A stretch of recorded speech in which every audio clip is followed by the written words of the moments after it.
Semangat pagi. Assalamualaikum warahmatullahi wabarakatuh. Dan salam sejahtera untuk kita semua. Sahabat rumah belajar, perkenalkan saya Paskalina Talaut, guru SD Negeri 65 Ambon, Kecamatan Sirimau, Kota Ambon, Provinsi Maluku.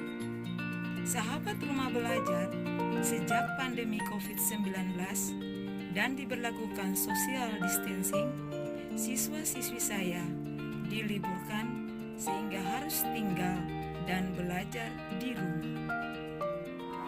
Banyak keluhan sebagian orang tua siswa-siswi saya yang mengatakan bahwa apabila anak-anak mereka tinggal di rumah, bagaimana pembelajaran dan masa depan mereka di masa datang nanti?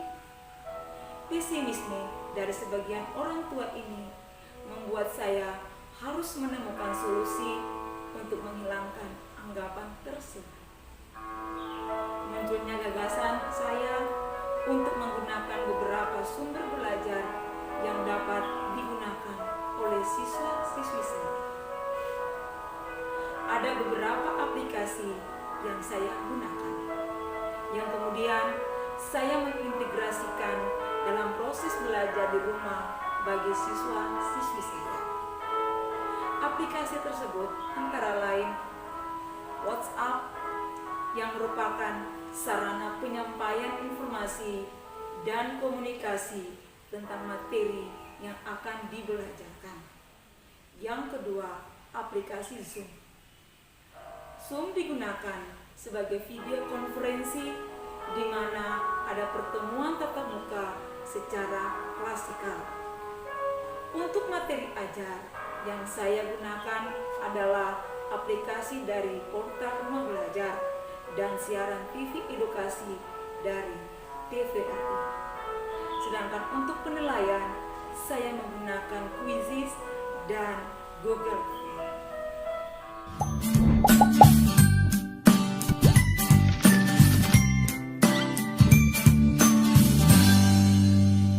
Fitur-fitur rumah belajar yang ada antara lain sumber belajar, kelas maya, bank soal, laboratorium maya, buku sekolah elektronik, pengembangan keprofesian berkelanjutan, peta budaya, dan wahana jelajah angkasa.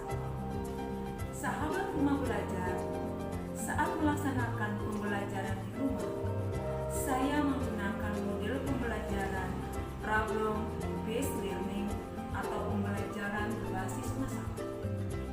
Metode ini saya gunakan dengan tujuan untuk membantu siswa mengembangkan keterampilan berpikir tingkat tinggi sesuai pengalamannya dan menjadi pembelajar yang mandiri.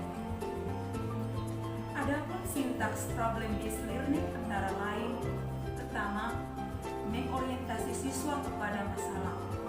Pada tahap ini, siswa diberikan suatu masalah yang terjadi dalam kehidupan nyata.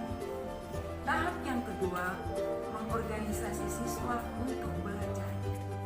Tahap ini, siswa dibantu guru mendefinisikan dan mengorganisasikan tugas dalam belajar, memecahkan masalah sesuai tema dan tugas yang diberikan. Tahap yang ketiga, membantu penyelidikan mandiri. Di tahap ini, siswa dipandu untuk melakukan investigasi secara mandiri. Siswa dimotivasi untuk membuat hipotesis, mengumpulkan informasi, data yang relevan dengan tugas pemecahan masalah, serta melakukan percobaan untuk mendapatkan informasi dan pemecahan masalah.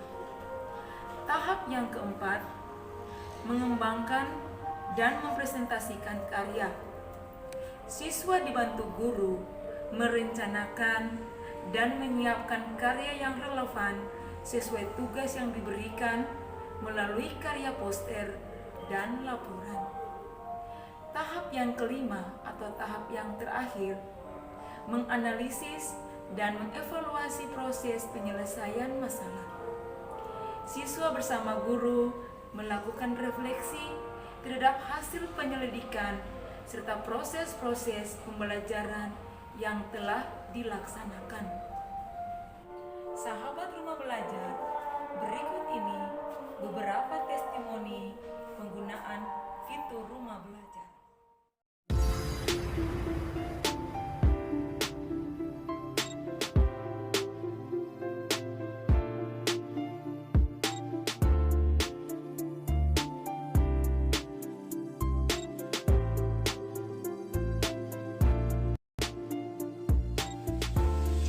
Dengan memanfaatkan fitur sumber belajar pada portal Rumah Belajar, saya dapat belajar dengan mandiri.